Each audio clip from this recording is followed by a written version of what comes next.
All right, please bear with me. I am fighting a cold right now. With our top 36 running back rankings of remaining running backs after the Thursday night game, we have Tajay Spears at 36, Gus Edwards at 35, Zamir White at 34, Javonte Williams at 33, Alexander Madison at 32, Jaleel McLaughlin at 31, Chuba Hubbard at 30, and Zeke at 29. These are all running backs that I expect to be RB3s in general that potentially could find themselves as high-end RB3s to maybe low-end RB2s if they have, for instance, a chunk play for a touchdown, or in Zeke's case, maybe multiple touchdowns. With Tajay Spears, he does find himself in the worst end of a committee with running back Tony Pollard. He did receive 4 targets, though, in week 1. Now, this matchup with the Jets is not the best matchup, despite it looking really good on paper. I think the 49ers are just really good. So I do expect Tajay Spears to be a low floor, low ceiling play from week to week if he doesn't score a touchdown. And so that's why he's a little bit further down these rankings. With Gus Edwards, J.K. Dobbins absolutely dominated week 1. It's the Greg Roman offense. J.K. Dobbins was always a great fit. I do expect Gus Edwards to have a bounce back in week 2 and is a decent bet to score a touchdown. It's just in this committee with J.K. Dobbins looking pretty good. It is a good matchup against Carolina, don't get me wrong. I just think his ceiling is somewhat limited being in this timeshare. With Zamir White, I was shying away from him at his ADP the entire offseason. It's only 1 week. I didn't see him getting the receiving work, and they're such a bad team that they're probably going to be losing a lot of games. And so I have Zamir White down here because while he is going to receive a majority of the carries, Alexander Madison and even Dylan Labe behind both of them are probably going to receive more of the pass catching work in this offense. And with them probably losing a bunch of their games, I think that Madison, for instance, is a better play from week to week. Zamir White is going to be a touchdown dependent RB3 in my opinion from week to week. And I don't expect them to be beating Baltimore by any means. With Javonte Williams, he plays against Pittsburgh. It's not a great matchup. They're probably going to be losing. He's probably going to need to score a touchdown to be a viable play this week, so that's why he's a little bit further down here. With Alexander Madison, I do expect him to be the better play out of the two between he and Zamir White. He's probably going to receive a decent amount of pass catching work because they're probably going to be losing to Baltimore, so I do prefer him out of the two, but with them cannibalizing each other, it's probably not the highest upside play regardless of who you play. With Jaleel McLaughlin, he did receive the most rushing work and the most passing down work in week 1, so I have him a little bit ahead of Javonte Williams. We'll have to see how this split carries itself out. I broke that down in a video I just released about running back backfields that we need to observe. So I do think that he, of all of them, is probably the highest upside play, but I don't think any of these running backs in general are very high upside plays. With Chuba Hubbard, he's probably getting the most work at running back in a Dave Canales offense. He is just better than Miles Sanders at this point of his career. And so I don't really like him that much this week, particularly against the Chargers, a Jim Harbaugh team. But he's a fine flex play if you really need it, or if you're dealing with a, say, McCaffrey injury and you need a replacement running back. They're probably not going to be winning this game, though, so his rushing output probably isn't going to be the best, and you're probably going to need to see some receiving work. With Ezekiel Elliott against New Orleans, it is not the most inviting matchup, although he's a pretty good bet to get a couple goal line attempts. Maybe he scores a touchdown or two. I think he's a decent flex play this week. Like I said, he's probably a good bet to get a couple goal line opportunities. Maybe he converts a touchdown or two and has a better week than my 29th overall ranking among running backs. But yeah, probably need a touchdown for him to do anything for you. This next tier of running backs are running backs that I could see being RB2s this week, but there are better plays in my opinion. At 28, we have Jalen Warren. At 27, DeAndre Swift. 26, Zach Moss. And 25, Devin Singletary. With Jalen Warren, he was coming off an injury, and so I do think that his minimal rushing output was greatly influenced by that. However, he is by far the best receiving back that they have, so I think he is going to have a bit of a bounce back week, at least relatively compared to week 1. They're playing Denver. I think overall they're going to do a lot of running of the football. I think they'll probably win this game. And so I think that Jalen Warren is a bit of a solid floor play, just probably not as high of a ceiling play this week. I think he's a decent flex. You'd prefer it if he wasn't your RB2 and definitely not your RB1. But if it comes down to it, I think he's a relatively safe play. I do think he gets a little bit more volume this week. With DeAndre Swift, it is not the most inviting matchup against Houston. I think overall, though, this entire offense is going to perform a little bit better than they did in week one. They had several chunk plays that they just barely missed. It caused drives to stall out, and Tennessee's defense is really underrated. And so I do expect DeAndre Swift to have a better week and bounce back just a little bit, but I do want to see it from him before I move him up in these rankings. With Zach Moss, it was interesting with them losing to New England essentially the entire game. He was the preferred receiving back and runner of the football. That is a backfield that we're going to have to continue to monitor, but if week one is any indication of how things are going to go, he is absolutely the running back to own in the Cincy backfield. Now, they're probably going to be losing to Kansas City, but with him receiving a good majority of the receiving work, I think that he is probably safe for you this week. And he's a decent bet to score a touchdown on the goal line. I do expect the Bengals offense in general to be a lot more efficient than it was in week one. So I think he's a solid flex play for you this week. With Devin Singletary, this is probably about as good of a matchup as you're going to have for volume regarding Devin Singletary. The Giants are a terrible basement dwelling team. Yeah. So I think that against Washington, they are, of all of the matchups that they're going to have throughout the season, this is one of those games where they are going to have a better chance than usual to stay in the game. And so I think he gets a pretty good amount of volume this week. I see him more as a solid floor play than a ceiling play, though, because they're probably not scoring too many touchdowns. This next tier of running backs are running backs that I think are solid RB2s for you, but preferably flex plays. You have Tony Pollard at 24, J.K. Dobbins at 23, David Montgomery at 22, Najee Harris at 21, Brian Robinson at 20, 19 Aaron Jones, and 18 Jerome Ford.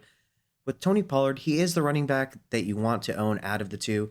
Like I said before week one, I thought he was going to receive more than 50% of the rushing attempts, and then the receiving work we would have to sort itself out. Well, Tony Pollard looked really good on the ground in week one. This matchup isn't quite as inviting as you might think just looking at the green indicator here.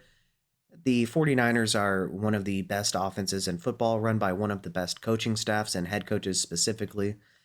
And so I think the Jets are a little bit better against the run than their week one performance might indicate.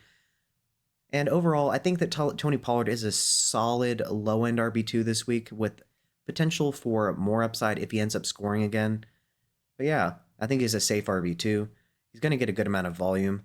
With J.K. Dobbins, he looked fantastic in week one. As a Ravens fan, it broke my heart every year to see him get hurt. He's such a good person and such a dedicated football player that it really just sucks for him. Although, like I said, he looked really good in week one. I think this is a potential smash spot for him in week two against the Panthers. I think they're going to handily win this game. And I think he's going to get a good amount of volume. David Montgomery, I think he is part of what's going to end up being the most efficient offense in the NFL this season. I think he's a solid bet to get a goal line touchdown this week. I think it's going to be a high scoring game overall, which is going to be beneficial to all the playmakers on both sides. With Najee Harris, they declined his fifth-year option. I think they're going to run him into the ground. And against Denver, of all the games they have this season, this is probably one of the games they're going to have a good chance at winning. And so I think that he's a solid play this week. I think he's going to get a ton of volume, and he's a decent bet to score a touchdown. With Brian Robinson, I expected him to get most of the running work, but I expected Austin Eckler to steal a lot of the receiving work. In week one, at least, they both had a good amount of receiving work. They accounted for a lot of Jaden Daniels' passing yards. So I think that this is a smash spot for Brian Robinson as well. The Giants are a terrible team. I think they're going to be winning, and so I think they're going to get a good amount of run game usage out of B-Rob this week. With Aaron Jones against San Francisco, it is not the most inviting matchup. Aaron Jones is really talented, though. I think his fantasy finish is going to be contingent on whether or not he scores a touchdown. He's coming off a really good week. Will he repeat against San Fran? I don't know, but he's going to get a good amount of volume this week, so I think he's a really safe play at the very least. With Jerome Ford against Jacksonville, it is a decent matchup for him. I think they're going to do a lot of running of the football. They are going to be without David Njoku, so I think he also is going to get a little bit of a bump in the passing game. As long as Nick Chubb is out, I think that Jerome Ford is a safe play. He's going to get the volume. And yeah, I think that this is a game that they could win against Jacksonville, so I think it's going to be competitive, and I don't think he's going to get phased out of the game in terms of total rushing volume. This next tier of running backs are running backs that I think are solid RB2s to potentially low-end RB1s. At 17, we have Zach Charbonnet. Now, this is in anticipation of Kenneth Walker III missing the game against the Patriots. He is listed as doubtful, so this is contingent on Kenneth Walker missing this game. At 16, Ramondre Stevenson, 15, Jordan Mason, 14, Rashad White, 13, Travis Etienne, 12, Alvin Kamara, 11, Derrick Henry, and 10, Isaiah Pacheco. With Zach Charbonnet, he's going to be most likely, for all intents and purposes, a completely featured back. I think they're going to be beating New England, so I think he's going to get a good amount of volume. He's looked good through the air, even as a rookie, and especially in week 1. So I think he's a solid floor play with a decent ceiling this week. With Ramondre Stevenson, he was a surprise. I did not expect the offense to be very good in any way, shape, or form. We'll have to see if their ability to run the ball down a defense's throats continues, but in week 1, he looked pretty good. Now, I do expect them to be losing to Seattle, so I think that he's going to be a very safe floor play this week because I think he's going to get a good amount of receptions. We'll have to see if his upside is truly that great, though, but once again, I think he's very safe. With Jordan Mason, sure, he looked fantastic in week 1. I want to see that again. I don't think he's going to have as much luck with the Vikings on tap here. So before I start ranking him nearly as high as he finished in week 1, I'll want to see that. Now, the 49ers are considering moving Christian McCaffrey to IR. So in the event that does happen, and he's able to sustain a couple good weeks in a row, he has the opportunity to move way further up in these rankings. With Rashad White, like I was saying, he is one of the worst runners of the football in the NFL, especially among starting running backs. However, he is an elite receiving back, so I think he's a very safe floor play, and his upside is contingent on him scoring a touchdown. Like I said, I don't think we're going to be seeing that many 25-point weeks from him. Bucky Irving, for instance, looks a lot better running the ball. So I think what's going to probably end up happening is he's going to find himself in a timeshare with Bucky Irving, but he's going to get more of the receiving work. And so once again, I think he's a very safe floor play as an elite receiving back. And to be fair, against Detroit, it isn't the best matchup per se, but there's probably going to be a lot of point scoring in this game, so he's a decent bet for a touchdown this week. With Travis Etienne, he almost had a much better week 1. He fumbled at the 1-yard line. He did score a touchdown. He did receive 70% of the snap share in week 1 and all of the receiving work.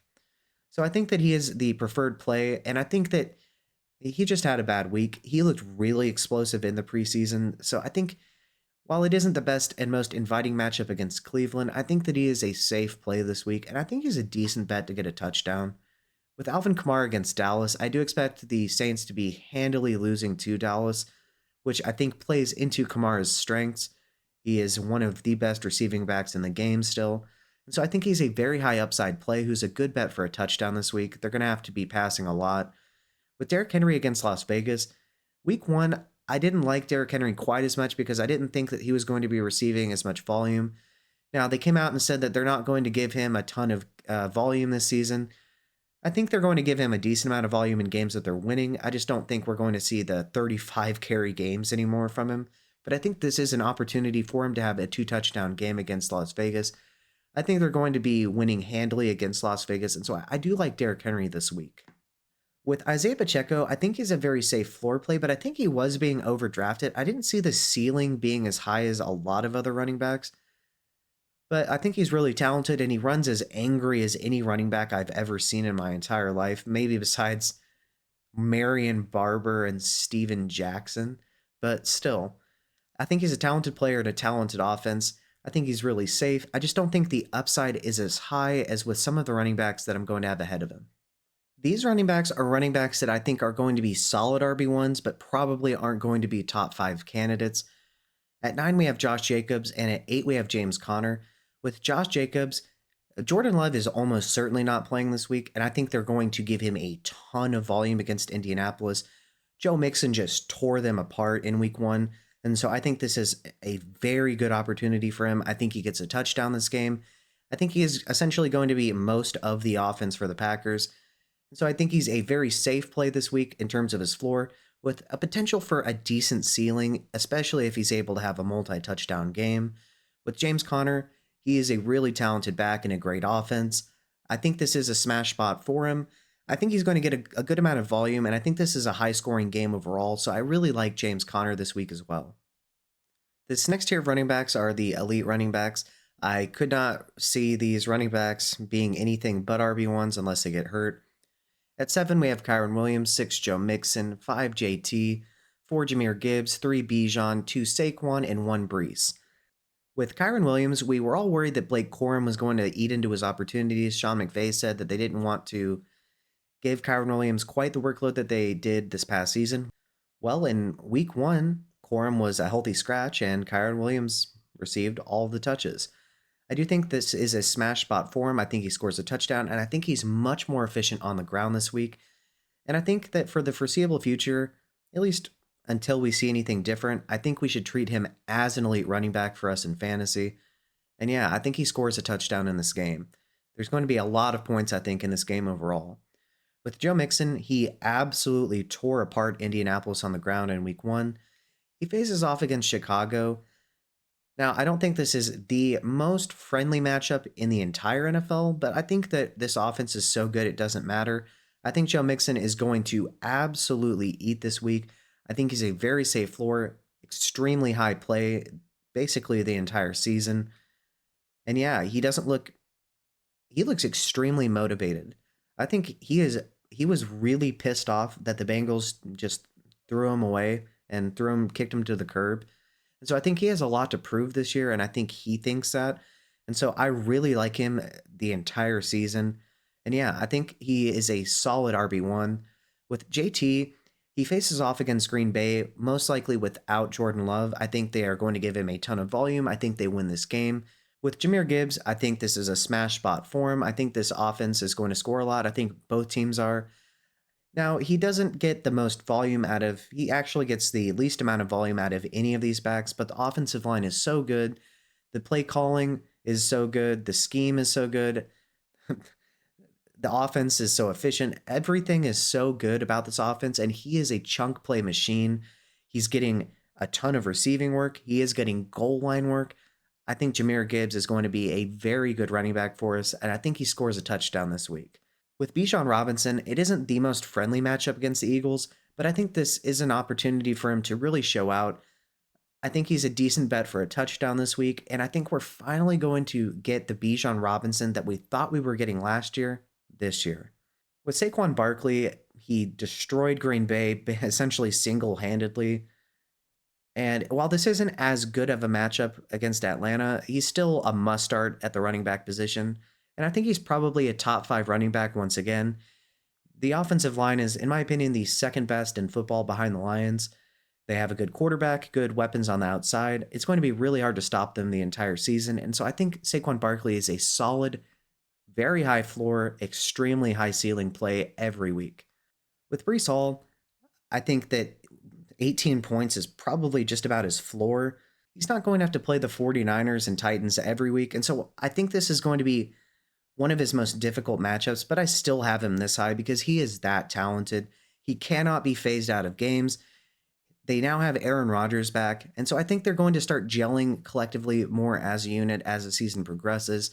And I think that he is as safe as it comes with an extremely high ceiling. I mean, this man was able to score 40 points in a Zach Wilson-led offense. He is as matchup proof as it comes at the running back position. All right, so running backs that I think are probably mid to low end RB3s are Tajay Spears, Gus Edwards, Zamir White, Javonte Williams, Alexander Madison, Jaleel McLaughlin, Chuba Hubbard, and Zeke. RBs that I think are probably going to be high end RB3s but could potentially be mid to low end RB2s are Jalen Warren, DeAndre Swift, Zach Moss, and Devin Singletary. Running backs that I think are pretty safe RB2s that could potentially be high-end RB2s to at best low-end RB1s are Tony Pollard, J.K. Dobbins, David Montgomery, Najee Harris, Brian Robinson, Aaron Jones, and Jerome Ford. Running backs that are probably mid RB2s to potentially low-end RB1s are Zach Charbonnet, Ramondre Stevenson, Jordan Mason, Rashad White, Travis Etienne, Alvin Kamara, Derrick Henry, and Isaiah Pacheco. Running backs that I am confident are going to be solid RB1s, but probably not top 5, are Josh Jacobs and James Conner. And running backs that I think are going to be very safe RB1s with top 3 upside are Kyron Williams, Joe Mixon, JT, Jahmyr Gibbs, Bijan, Saquon, and Breece. All right, so those are my top 36 remaining running backs. Who am I missing from this list that needs to be on it? Who do I have too high, too low? Let me know below in the comment section and let me know why. With that being said, I'm going to be releasing videos just like these, ranking the top 36 running backs every week of the fantasy season, as well as ranking the quarterbacks, tight ends, and wide receivers. I just dropped the quarterbacks and wide receivers videos yesterday, and I'm dropping the running backs and tight ends videos today. So make sure to check out all of these videos before you set your lineups for Sunday. And with that being said, please like and subscribe if you want to see more content like this in the future. Thank you and have a good day.